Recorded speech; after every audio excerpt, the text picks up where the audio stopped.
Christopher.com, and today we're going back to bed on iOS. This has been out on PC for a little while, and now it's coming out, or it came out on iOS and Android. Sorry, I was just making the little eyeball move about there by tilting the phone, and then it went upside downy for a little bit.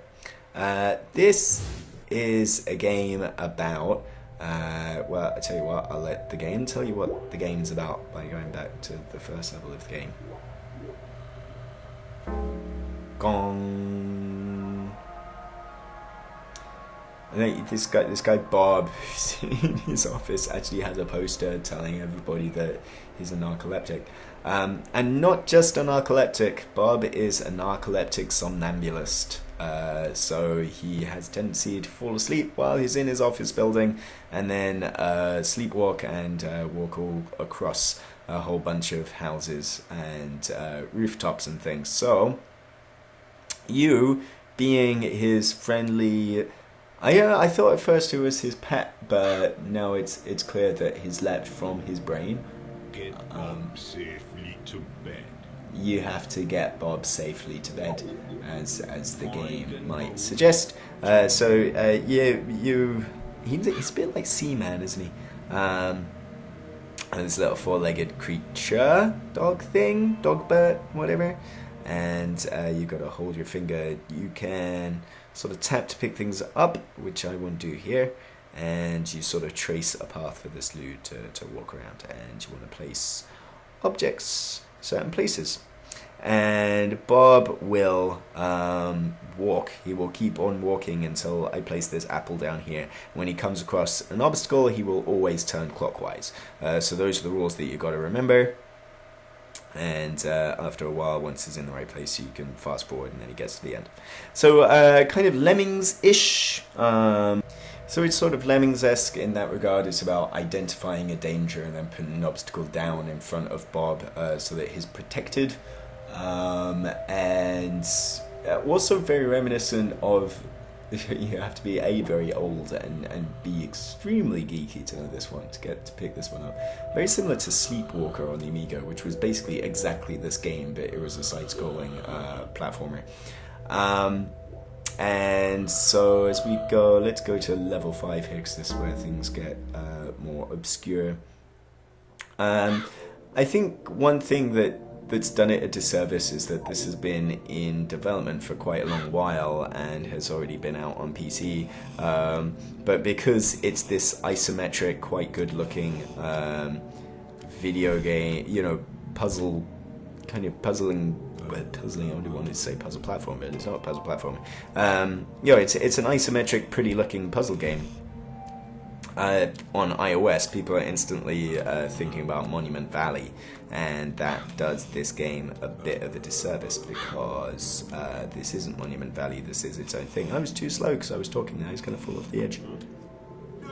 No. This is very different to Monument Valley, where Monument Valley was about directly controlling your character and then shifting the environment around. Here you're very much moving things places, and the close comparison, as I said, is something like Lemmings, I think. So you pick up the apple here, and then you put it down there, and then it's all good. I do like this, and in Lemmings as well, I like the idea of solving the puzzle and then being able to fast forward the rest as he makes it to safety. Also, I think Monument Valley owed a lot to MC Escher, and while there is a lot of Escherian stuff in the art here, and the fact that you're climbing on walls and things like that, it's also obviously Dali-esque. Brilliant.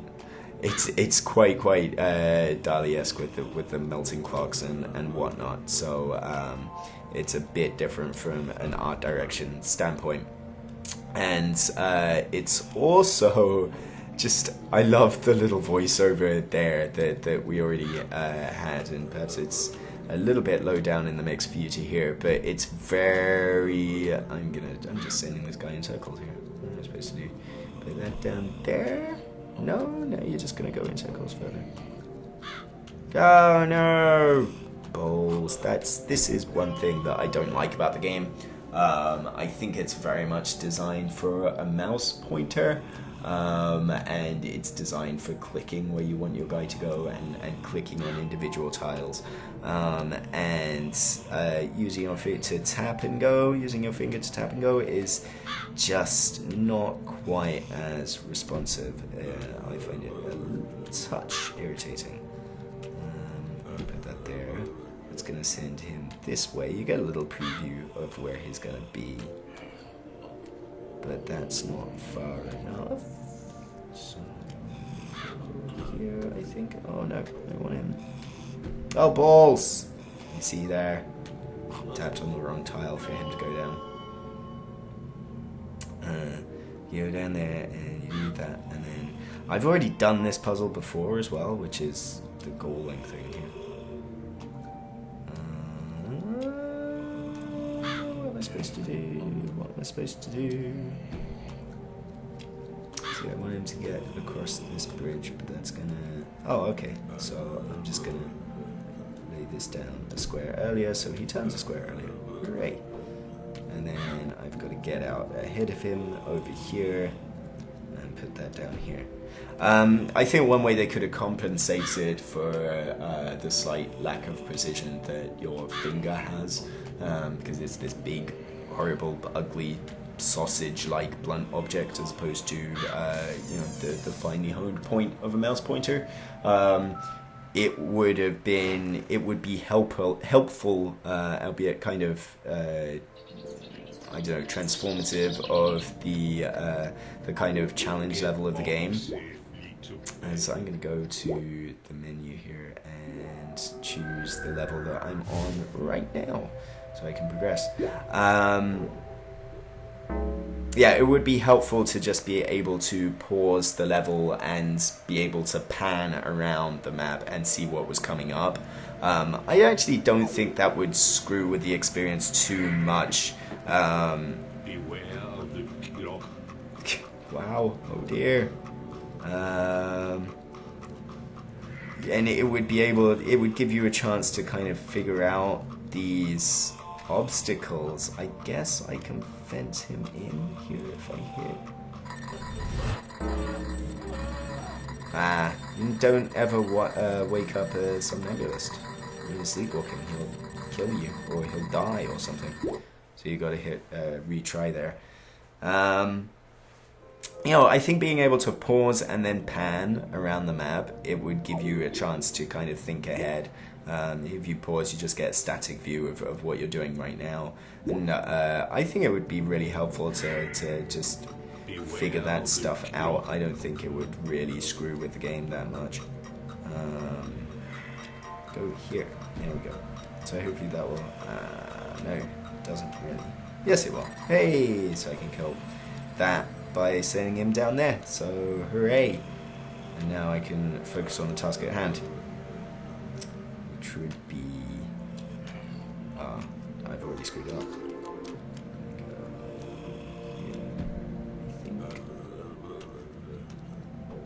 Here. Oh no! Sometimes as well, because it's not... Shit. No.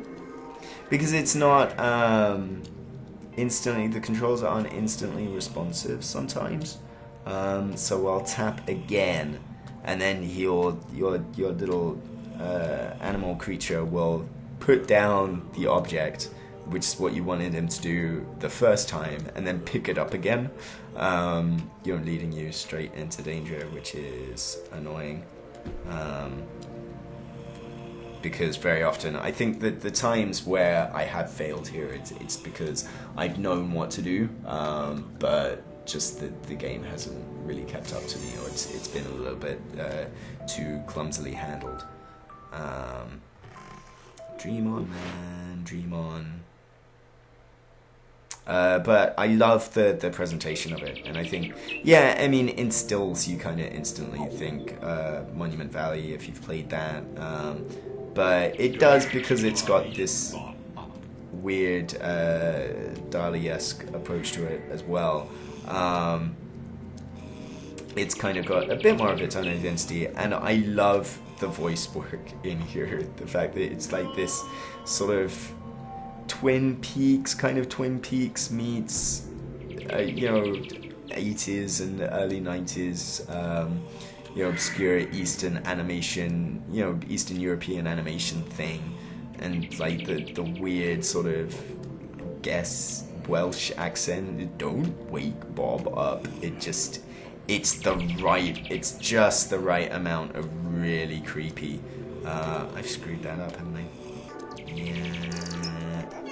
One thing I would like as well is... Do I do it again? No, I need to do that. I need to do that, I think. There we go. He should go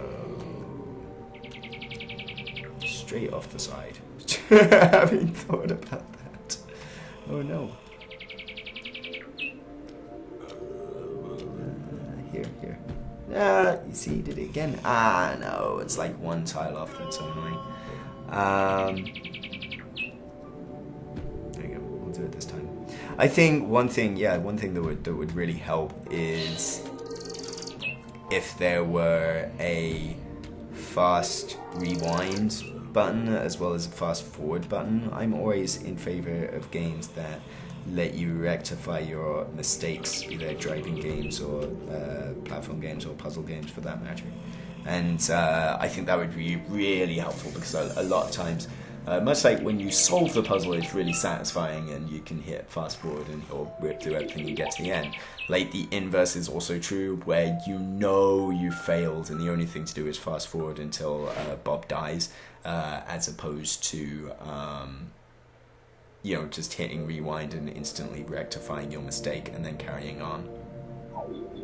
That's Back to Bed. If you go in the menu over here, there's a reasonably healthy amount of content involved. So there's 4 chapters, kind of. There's 2 regular chapters, and then once you're done, it will unlock nightmare difficult versions of those same problems. And then within each set, there's a decent number of 15 puzzles to do, so 60 altogether. I think it's important. I think there's a problem, and I've said this before, where a lot of iOS puzzle games become almost too bloated, and there's any number of ways that they could do this, but I'm sure that there might be more puzzles coming if this does well. But still, there's kind of a little bit of a through story and narrative. Every now and then there'll be a cutscene letting you know what's in Bob's head and stuff, and I think it's good that there's a defined beginning and middle and end to Back to Bed. So there's a decent amount to be getting on with, and it's an interesting little experience. I can't help but shake the feeling that this is probably better on PC, and we're playing it on iOS here. So I think if you do have the option, probably check it out on PC, because it would have that much more precise input with a mouse. I think it was probably built around a mouse interface. But still, Back to Bed, it's kind of, it's weird, and I like weird, and certainly it's just the voice work enough is kind of just the right level of bizarre and nightmarish to make it worth checking out. It's out on iOS and Android right now, and you can get it on Steam as well for pretty cheap. Chris Trout for KGPop.com. Thanks for watching. Bye.